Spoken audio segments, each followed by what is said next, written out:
يا لغتي عربية حسبي بأنك منطقي وبياني عربية قلبي وروحي أحرفي ولساني عربية حسبي بأنك منطقي وبياني.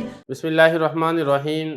شرم تعمیل کا 5واں باب ہے، اسماء عاملہ. اس کا 6واں سبق ہے کہ میم الف ما یہ غیر ذوی العقول کے لیے استعمال ہوتا ہے.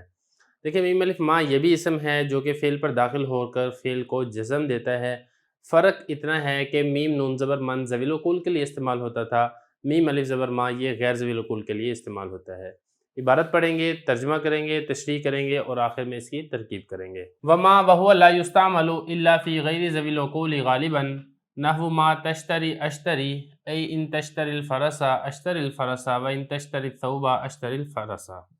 اشتری الثوب، یہاں پہ ثوب آنا تھا، الفرس لکھ دیا تھا غلطی سے. اب آپ اس کا ترجمہ دیکھ لیں. اور ما وہ نہیں استعمال ہوتا مگر غیر ذوی العقول میں اکثر طور پر، جیسا کہ جو تو خریدے گا میں وہ خریدوں گا، یعنی اگر تو نے گھوڑا خریدا تو میں گھوڑا خریدوں گا، اور اگر تو نے کپڑا خریدا تو میں کپڑا خریدوں گا. ترجمے سے آپ کو مسئلہ سمجھ میں آ رہا ہے. فرق کوئی نہیں ہے، صرف بات یہ ہے کہ میم الف ما یہ بھی فعل مضارع پر داخل ہوتا ہے اور فعل مضارع کو جزم دیتا ہے. فرق اتنا ہے کہ میم الف زبر ما یہ آپ استعمال کریں گے غیر ذوی العقول کے لیے، یعنی بے جان اشیاء کے لیے، اور یہ بھی ان شرطیہ کے معنی میں ہوتا ہے.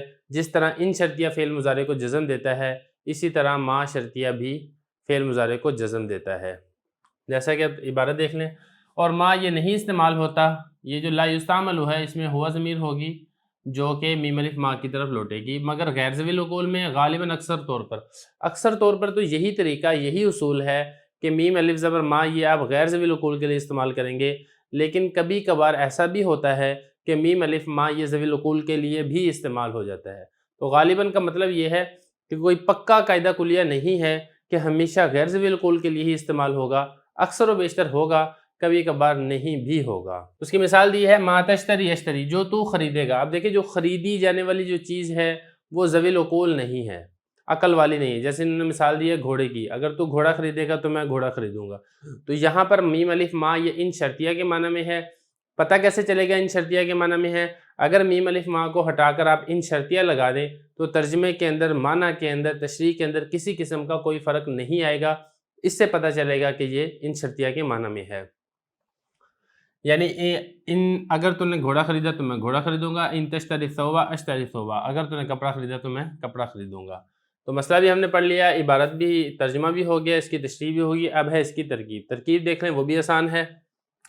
تو اس میں جو میم الف ما اس کو آپ مبتدا بنا کے اس کی خبر محذوف بھی نکال سکتے ہیں، یا پھر اس کا آپ مبتدا محذوف نکال دیں. ثانیہ مبتدا محذوف، ما اس کی خبر، دونوں طرح جو آپ کو ایزی لگے آپ اس کو کر سکتے ہیں. آگے چلیں.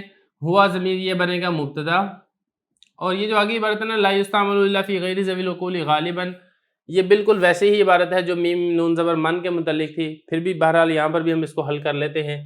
لا یستعمل فعل مجہول ہے، اس میں ہوا ضمیر اس کا نائب فاعل بنے گا، اور الا حرف استثناء ہے، فی حرف جر ہے، غیر مضاف ذوی مضافر مضاف العقول مضافل مضاف مضافلے سے مل کر پھر غیر کے لیے مضافلے، غیر اپنے مضافلے سے مل کر فی جار کا مجرور، جار مجرور مل کر یہ ہوگا لا یستعمل فعل کے متعلق. کیونکہ یہ جو الا ہے یہ حرف استثناء ہے لیکن اس کا مستثنی منہ مذکور نہیں ہے، تو یہ بنے گا مستثنی مفرغ. اور مستثنی مفرغ کے متعلق میں پچھلے سبق کے اندر بتا چکا ہوں. اس کی جب ہم نے ترکیب کرنی ہوتی ہے تو الا کو درمیان سے نکال کے جو ایک نارمل ترکیب بن رہی ہوتی ہے اسی ترکیب کو ہم نے اس کو کنٹینیو کرنا ہوتا ہے. تو یہ جار مجرور مل کر پھر یہ مستثنی مفرغ ہو کر لا یستعمل فعل مجہول کے متعلق ہوگا. اور یہ جو رہ گیا ایک چیز رہ گئی غالباً،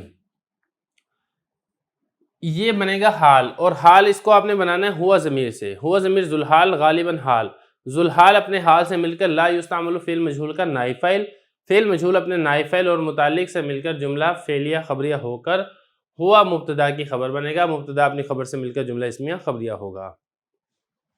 آگے دیکھیں. نحو یہ بنے گا مضاف، اور ما شرطیہ، تشتری فعل، انت ضمیر فاعل فعل مل کر جملہ فعلیہ خبریہ ہو کر شرط، اشتری فعل، انا ضمیر فاعل فعل مل کر جملہ فعلیہ خبریہ ہو کر جزا، شرط جزا مل کر جملہ شرطیہ جزائیہ ہو کر مفسر۔ اچھا یہاں پر ایک سوال یہ پیدا ہو سکتا ہے کہ آپ نے کہا کہ میم الف ما یہ بھی جزم دے گا فعل مضارع کو، تو یہاں پر جزم کیسے ہے؟ دیکھیں اس میں جزم ہے، اشتری میں بھی جزم ہے، تشتری میں بھی جزم ہے، فرق یہ ہے کہ اس کی حالت جزمی یا کے حذف کرنے کے ساتھ ہے، تو حالت جزمی کے ظاہر کرنے کے مختلف طریقے ہوتے ہیں، یہاں پر حالت جزمی کا جو اظہار ہے وہ یا کے حذف کرنے کے ساتھ ہے، مزید تفصیل نحو کی بڑی کتابوں کے اندر موجود ہے۔ تو یہ بن جائے گا مفسر، اور یہ جو آگے جملہ ہے ان تشتری الفرس اشتری الفرس و ان تشتری صوبہ اشتری صوبہ، یہ سارا بن جائے گا مفسر، جس کو آپ مفسر بھی کہہ سکتے ہیں، اس کو آپ تفسیر بھی کہہ سکتے ہیں۔ مفسر اپنی مفسر سے مل کر، یا پھر ہم کہ مفسر اپنی تفسیر سے مل کر جملہ تفسیریہ ہو کر، نحو مضاف کے لیے مضاف الیہ، مضاف الیہ سے مل کر پھر مثال ہو مبتدا کی خبر، مبتدا اپنی خبر سے مل کر جملہ اسمیہ خبریہ ہوگا۔ اس طرح یہاں پر اس کی ترکیب بھی مکمل ہو جائے گی۔